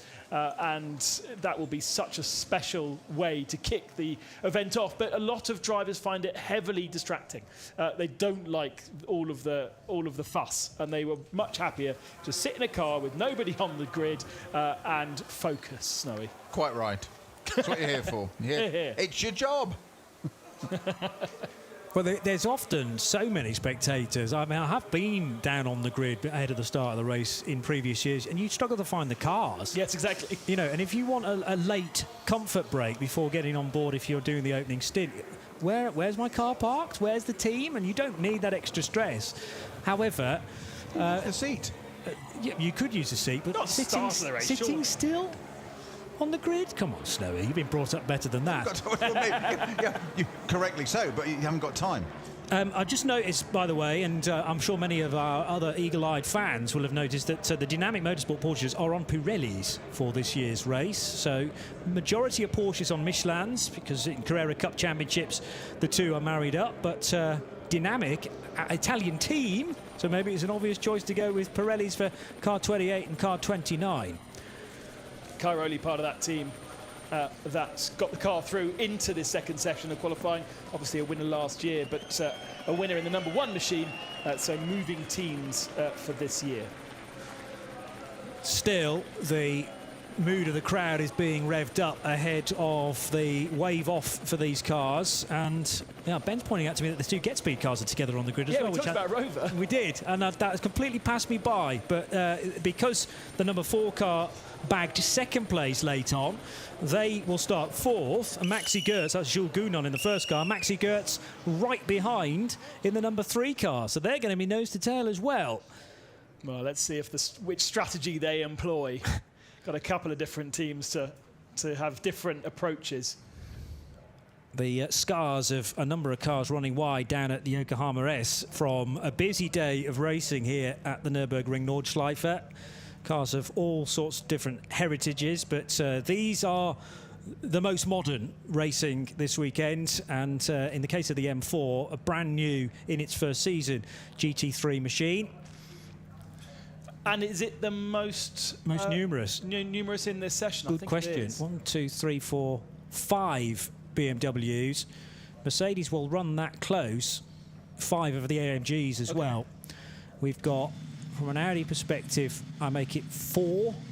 Porsches, 1, 2, 3, 4 of those 911 GT3R Generation 2s. There's the Lamborghini of Conrad Motorsport, and there's the Ferrari in its bright gold wrap for 2022 from Octane 126. First car waved away. That's Christian Krognes, swiftly followed by Nico Bastian for Bilstein. Seems rather fair, branding-wise. Make sure everyone's covered. Equal opportunities for all. Well, balance of performance is so crucial in GT3, and it's a global category, of course, but the stewards have to be so on point around here. The good thing is virtually every corner known to man is on this lap, so if a car's going to be good through the slow stuff, then another car should be good on the quick, dotting a hoor. But yeah, it's about how you make that time across 24 hours as well. So tricky to get it right, and all the variables in between, because the smallest incident, even just a KTM losing a wheel, as we saw in the first session, should that happen in the race, you'll be into a yellow flag zone followed by speed limits. But the yellow flag zones have always been, for me, a chance to catch up, sometimes a 10-second gap, because if you've got a slower car, if you're behind, for instance, the Dacia Logan going into yellow flags, yes, you can't overtake it, but you can gain an awful lot of time. What are you saying about the Dacia? Only that it's not a GT3 car.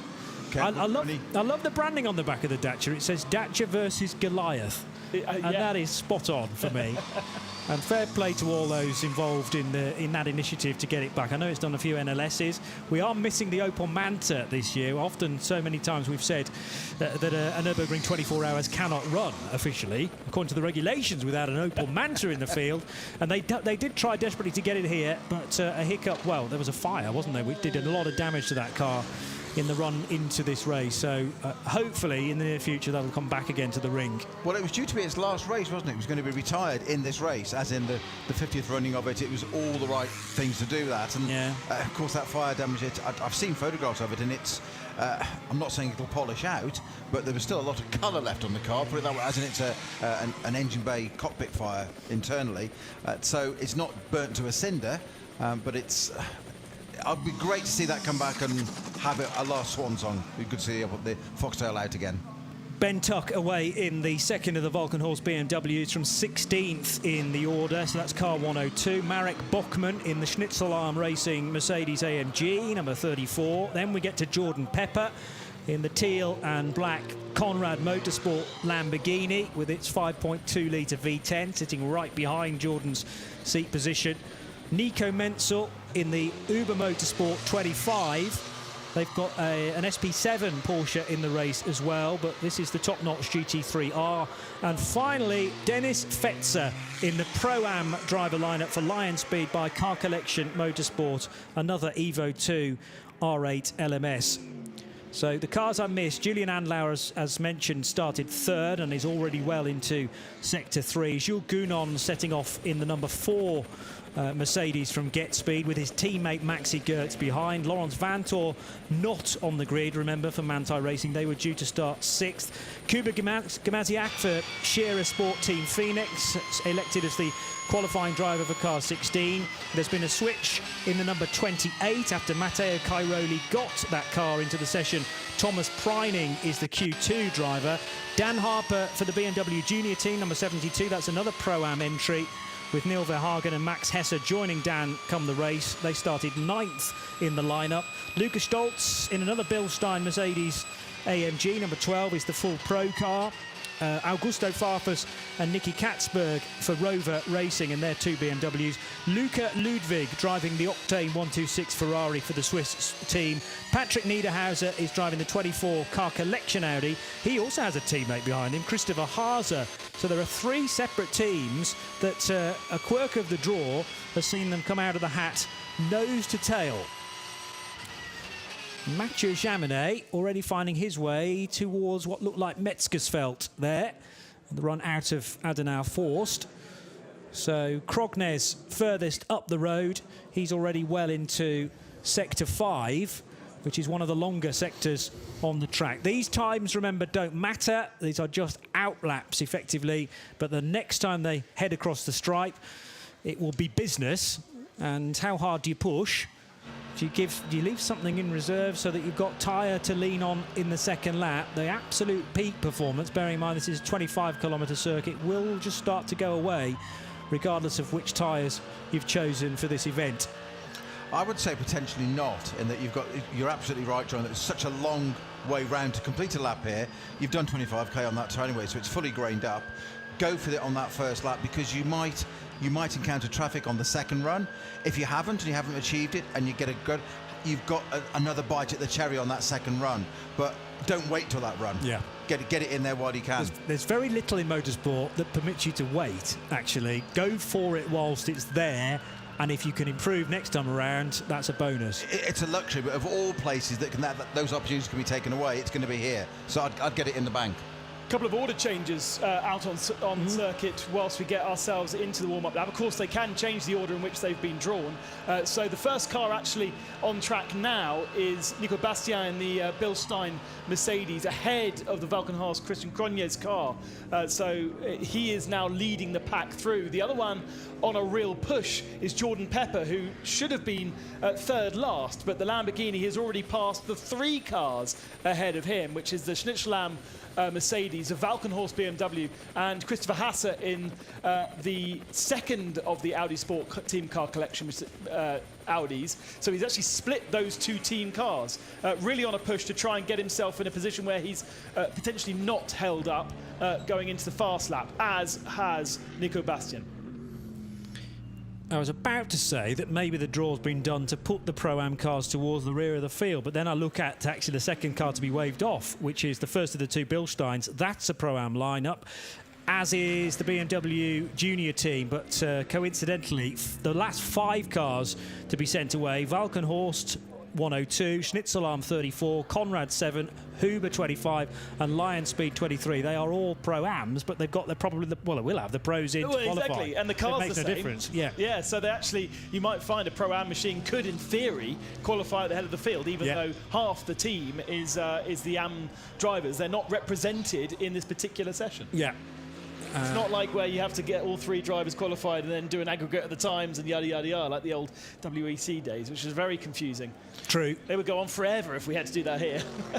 Very quick update on the Foxtail Manta just before we finish these laps and get onto the timed laps, Johnny and Ben. But the plan for the Manta apparently was to graduate to the 2023 version of the Classic next year, this be a 24-hour Nice. race, when its prime sort of outing. Graduate to the 23 Classic next year. Now, so what's going to happen is it's going to be rebuilt, apparently, to come out in this race next year. Mega. And then do the Classic from 24 onwards. Okay, I like that a lot, and I'd hoped that might be the case. So Bilstein number 6 Mercedes, Nico Bastian, who is the gold, 32-year-old German, is now out front and will be the first car to pop back onto the Grand Prix circuit from Hohenrhein. He's on the Dottinger Hohe now, running parallel with the street traffic. And again, weaving from left to right. We saw this for leading cars at the end of Q1, at the end of their first lap of Q1. You know, there's every possible moment still to bolster that tyre performance, Snowy. Yeah, I was quite surprised just watching the Maximilian Goetz and the Get Speed Mercedes doing exactly the same, coming out of Bergwerk on that fast run up towards the Caracciola carousel, and he was doing exactly the same. And I was surprised that far into a lap still to trying to get that heat into it. But they know what they're doing. We're sitting in a commentary box. Well, I suppose when you're on a straight, actually the tyres are just going to start to cool down again. They're not being worked. Yes, they're at high speed, but you've just got to stress them a little bit in the closing stages.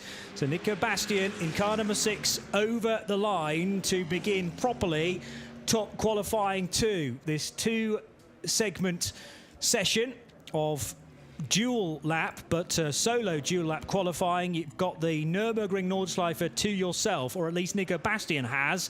1 or 2 further back have dealt with some traffic already, and the question is, who are they likely to catch in the next couple of laps, which might disrupt proceedings? Beautiful paint scheme. Again, this has adorned Audis in the past. Bastian sideways there, coming out of the right-hander and heading for the Dunlop carer at the bottom of the hill. He's too early for the drifting, isn't he? Giving it a go there. Just nice little bit opposite lot there. That will have got some heat into the sidewalls. Certainly will, yeah. And maybe a deliberate ploy to just stress a little further on the Grand Prix lap where there is potential runoff should you need it.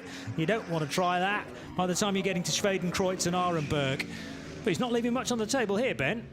No, great first push through the first sector. Not many cars, nice gaps between all these cars. So for the moment, the ones that have come across the line don't look like they will catch or be compromised by the traffic ahead of them. But of course, Nico Bastian definitely doesn't have that worry. And I said when we were watching Q1, what a pleasure this must be to be in a GT3 car, almost knowing that you'll never come across another car in the middle of the circuit, which is your fear throughout the rest of the weekend, that there are slower cars around. You have to drive at 95% just in case there is the need to take avoiding action. But right now, there is nothing in the way of Bastian and the Nordschleife together in beautiful conditions, beautiful light. We don't have any rain on the track. He's got brand new tyres, and he can push as hard as he wants. All the boxes ticked, quite literally, and racing drivers dream of this moment. I think they do secretly like an incredibly busy lap around the Nordschleife as well, and the challenge that presents. The only one thing is he's going through areas of extreme light and then shade as well, which will take the eye a little bit to adjust because the trees are overhanging on several sections of Hatzenbach. But if you've not become used to that over the last 2 days, you might as well go home now. Nico Bastian just soaking this up and enjoying it as much as he can, at the same time keeping those concentration levels up to 100%. And not really. I was just about to say, using every bit of the track available to him, but keeping it within the white lines. There, though, Snowy, he didn't. Well, he just missed the apex on the right there and just ran a little bit there, but just kicked up a little bit of dust there. That will have annoyed him. It won't have cost him anything more than probably a little bit of pride and just a little bit annoyed there if you want that perfect lap. But there's 170 corners to get right in this lap. So as long as he's up there on the times, 2 purple sectors set already for Nico Bastian. So looking like a good out lap, or not out lap, good first timed lap for him. Can you ever do a perfect lap of the Nordschleife? No, of that course many not. corners and that many kilometres? I'm not sure. I think most drivers will admit that the perfect lap is just imaginary. It's interesting that all weekend on our timing screen we have got a column that reads theoretical best when you join together all of the perfect sector times for your car, but that, to me, that's just one of those things just slightly out of your grasp, Snowy. Yeah, just delete that column. It's never helpful. Pointless, but it's useful for reference to know that it is possible at least, but there are a number of variables before you get there. But that's what team managers use to beat you with a stick. I'm sure. Yeah, great ammunition.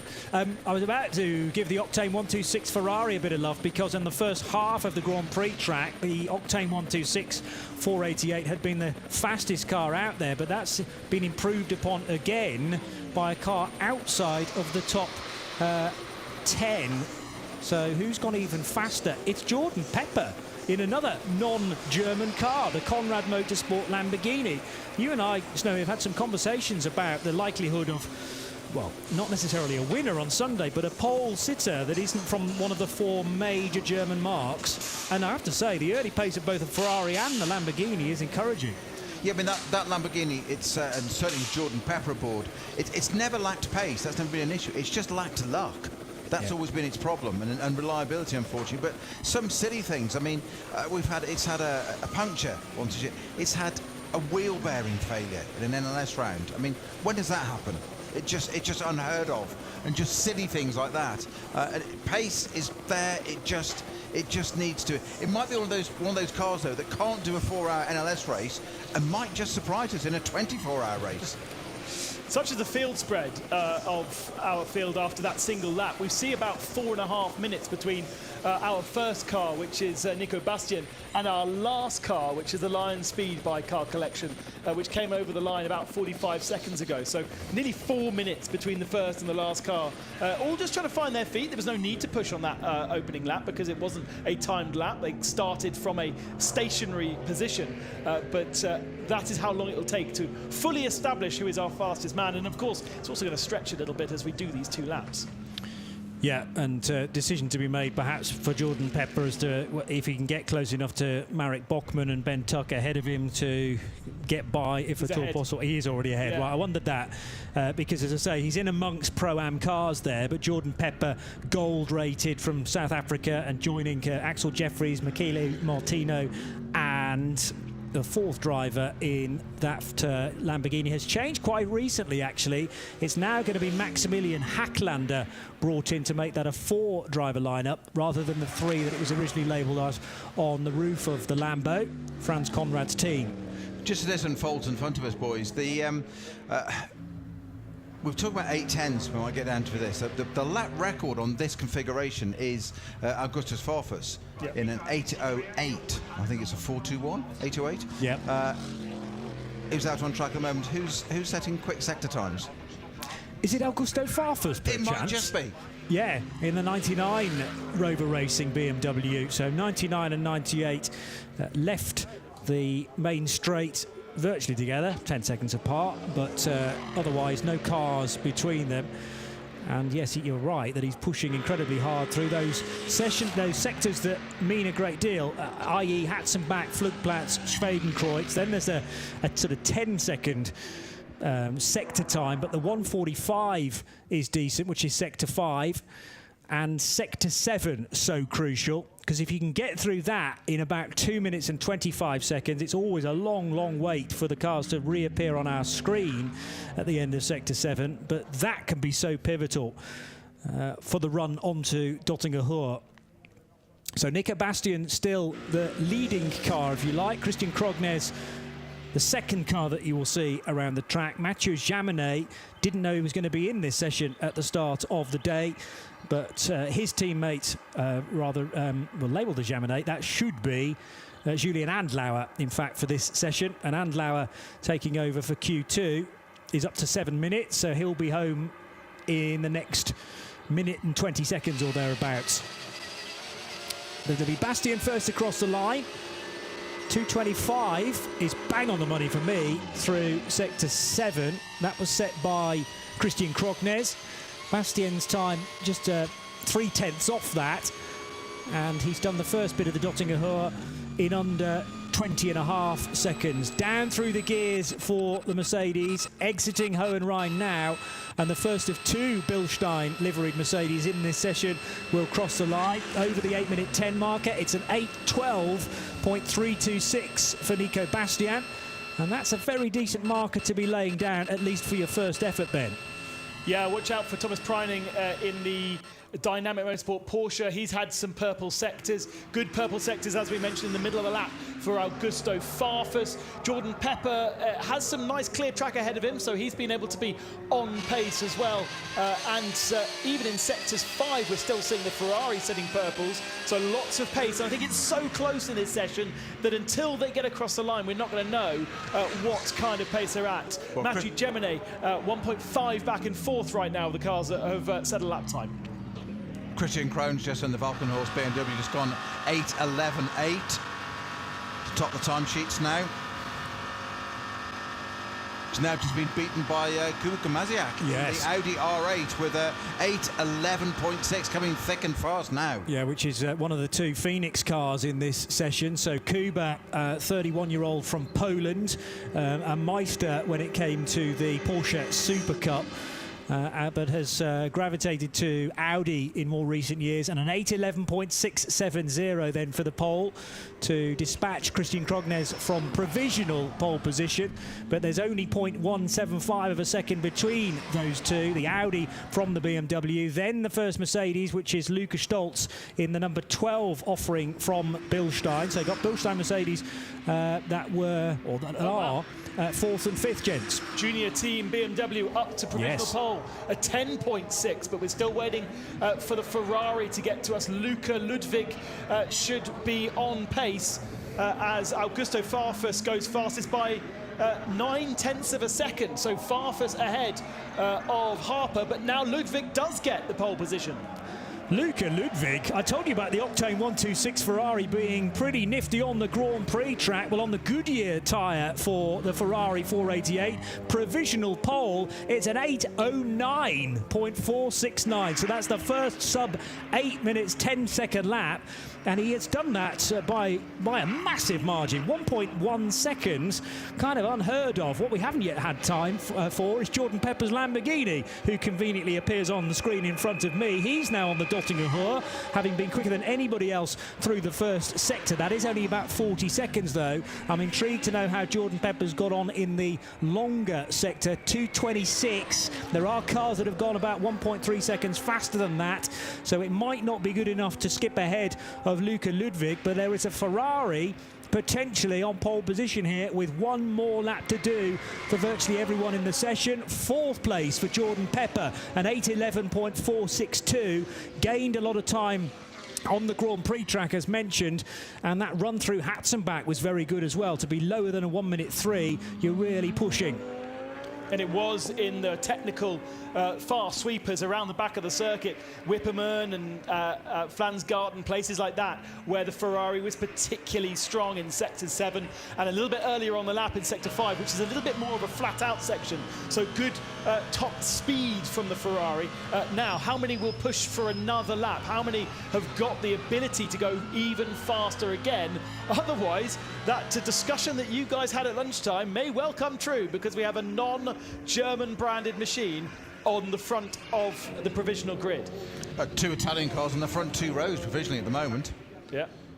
Yeah, It's quite extraordinary. But that time for Luca Ludwig in the Ferrari, as you say, 1.2 seconds ahead. Just that's extraordinary. So that new gold livery obviously really suiting that Octane 126. And the background to that apparently was because Simon Triller had that big accident in the last NLS round, which ended up destroying that chassis. So it's a brand new car, and I went and asked them a couple of days ago why the colour change. They've always been traditionally dark blue and red, and they said new car, new chassis, new race. Why not? New Octane 126. Well, at this stage, it seems to be a good move with the Ferrari faster than an awful lot of other cars that will have been many people's favourites, including Augusto Farfus in the number 99 car. Now, he is capable, when conditions are right, of an 8:08. And 0.4, I think we said it was, 0.441. So that is a further second quicker than Luca Ludwig potentially.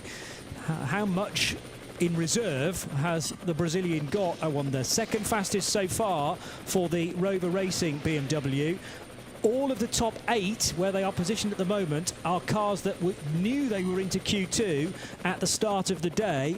The quickest of the cars that joined this session, I reckon, is the Bilstein car, number 6 so far. With Jules Gounon down in 13th position. Katzberg is 12th so far. And Julian Andlauer, despite what the TV graphics are saying, it is Andlauer in the car rather than Mathieu Jaminet, and he managed a 14th place with an 8:13.3. And Andlauer is actually in a brand new chassis as well. We heard from TalkSport that they had been struggling with their previous Porsche, so they brought a brand new car, and its first outing was qualifying 1 yesterday. That was their shakedown in effect. Got that car to a point that was much better than what they found in the previous chassis. So solved the issue that they've been having in the previous NLS races by simply building a new car and getting themselves up now into a pace which is comparable. In fact, they are only second fastest Porsche out there.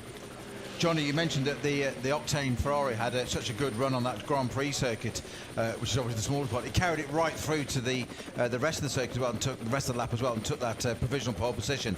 But the man on the charge at the moment is Jordan Pepper in the Conrad Lamborghini.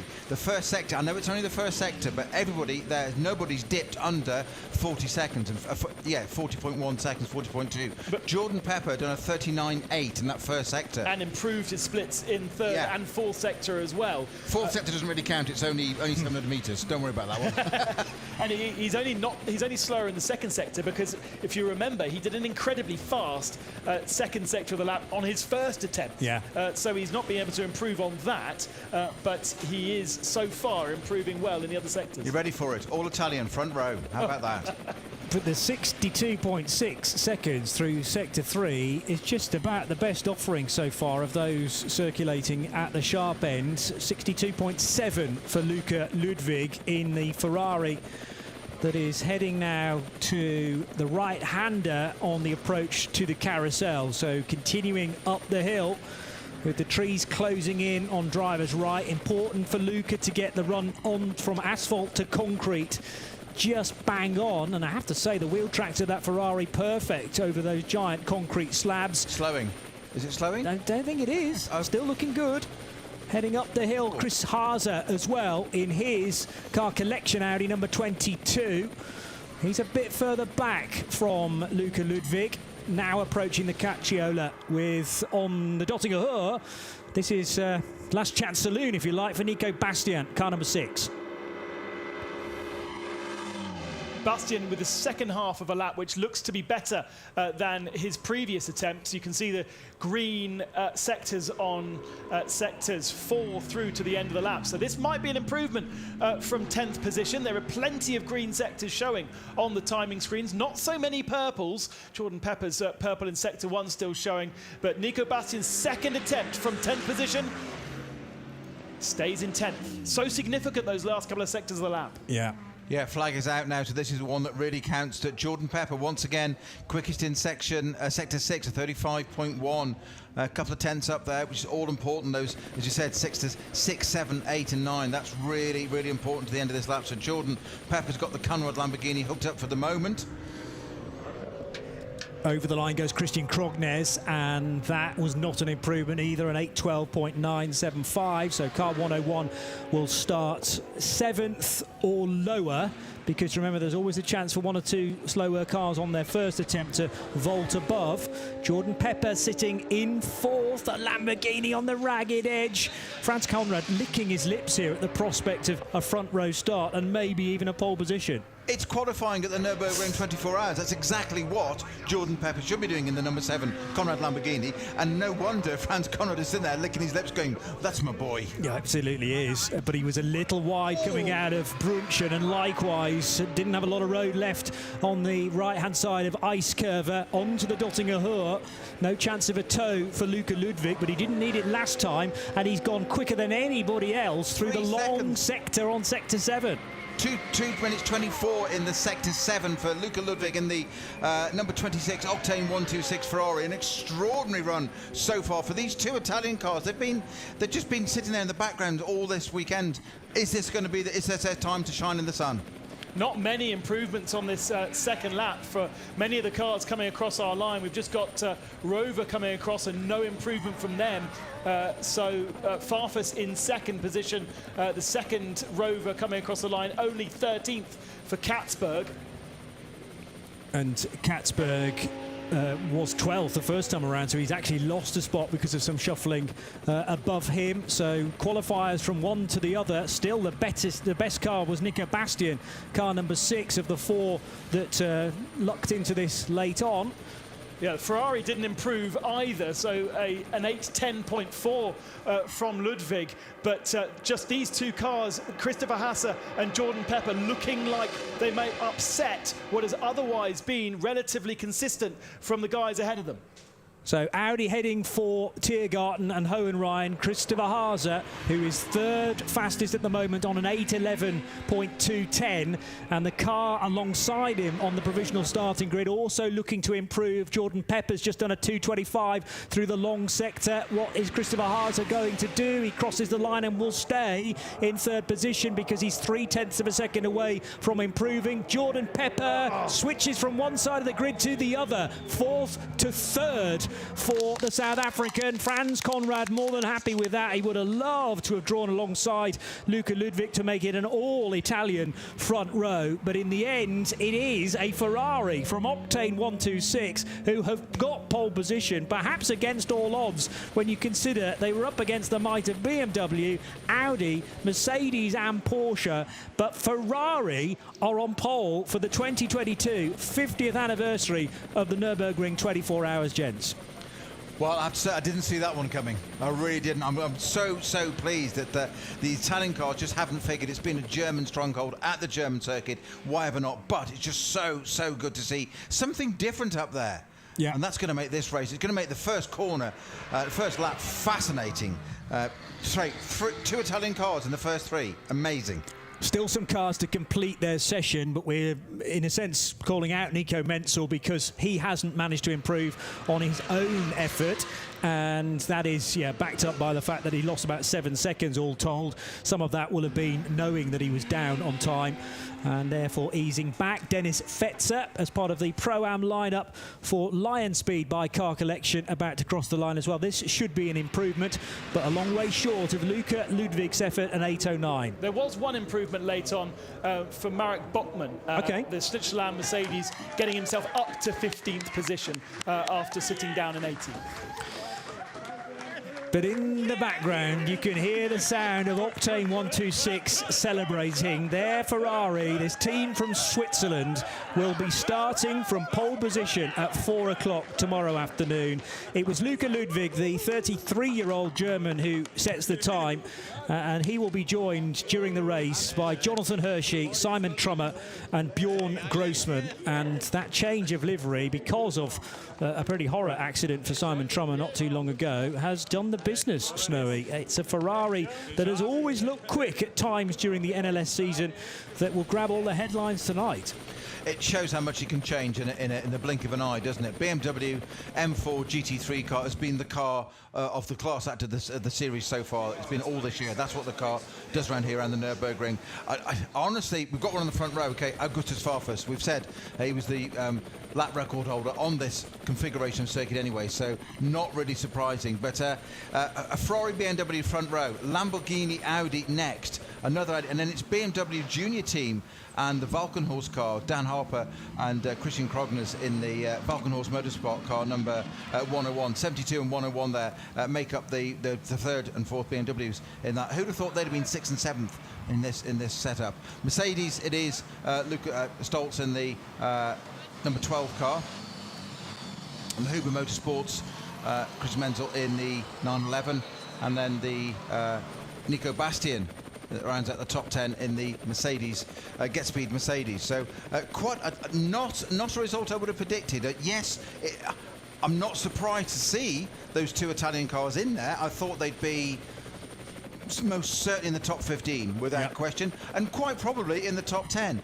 Any higher than top 5? No, because I thought it really was going to be BMW, Mercedes, but right at the front there, Ferrari. So the margin for pole position in the end, a clear second. 1.171 for Luca Ludwig in the Octane 126 Ferrari from the Rover Racing BMW that set an awful lot of tails wagging during the qualifying weekend when Augusto Farfus was piloting it, and he managed an 8:10.640. Not good enough for pole, but he'll start on the front row. Then Jordan Pepper left it late to switch from fourth to third, so the inside of row 2 in the Lamborghini from Conrad Motorsport, and then it was Christopher Haase for Audi. So best Audi will start from fourth. The BMW I've mentioned, two Italian cars in the top 3.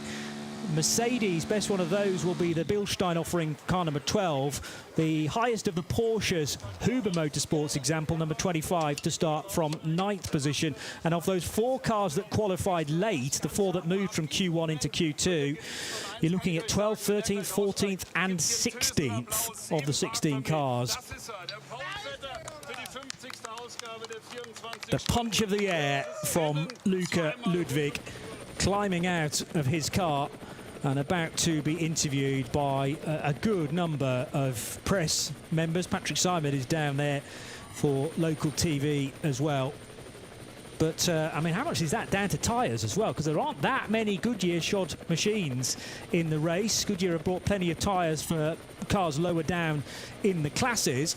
But from memory, Octane have always chosen the American rubber to run on. So they know that well. They know how it behaves during the race as well. And, you know, it's a marriage that's worked in single lap format, Peter Snowden. And you can't take anything away from the DNA that Luca Ludwig's got. I mean, his father, Klaus Ludwig, it's got to be there, hasn't it? And he's just proven it in that car. The car's brilliant, but it's a stunning lap. And as you spotted it, Johnny, it started on the Grand Prix circuit, but carried it all the way through. Great job.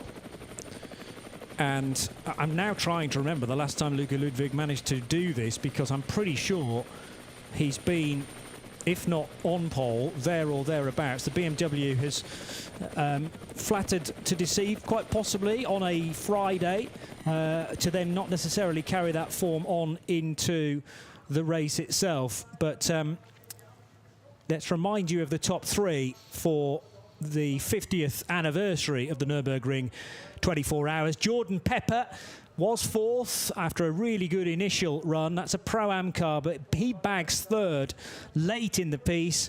The hard work for Brazilian driver Augusto Farfus was done on his first effort, because he was about 4 seconds off the second time through. An 8:10.640 for one of 2 Rover Racing BMWs that made that session.